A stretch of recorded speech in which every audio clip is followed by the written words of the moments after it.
నమస్కారం. నేను టర్బో టార్పిడోని. ఇవి మీ ఫీడ్‌లో వేగంగా వచ్చే టాప్ స్టోరీస్.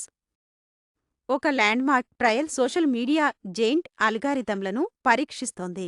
ఫలితం ఆన్‌లైన్‌లో మనం చాట్ చేసే విధానాన్ని తిరిగి వ్రాయవచ్చు. ఫ్రాన్స్‌లో 15 సంవత్సరాల లోపు పిల్లలు త్వరలో చట్టం ప్రకారం ఆఫ్లైన్‌లో ఉంటారు.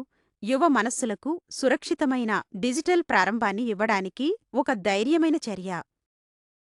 మయామిలో హై స్పీడ్ చేజ్ ఒక క్రాష్‌తో ముగిసింది. రోడ్డుపై భద్రత మనందరికీ ప్రాణాలను కాపాడుతుందని గుర్తుచేస్తుంది. ఇంతలో లోతైన ఫ్రీజ్ హడ్సన్ నదిలో కొంత భాగాన్ని మంచుతో కప్పి శీతాకాల విందర్ల్యాండ్‌గా మార్చి కమ్యూనిటీ క్లీనప్ ప్లాన్లను ప్రేరేపిస్తుంది. అందుకే నేను దీన్ని ఇష్టపడుతున్నాను. వక్రరేఖకు ముందు ఉండటం మనల్ని తెలివైనవాళ్లుగా చేస్తుంది. ఆర్పిడో న్యూస్‌కు సబ్స్క్రైబ్ చేయండి మరియు కాంతి వేగంతో వెళ్ళండి.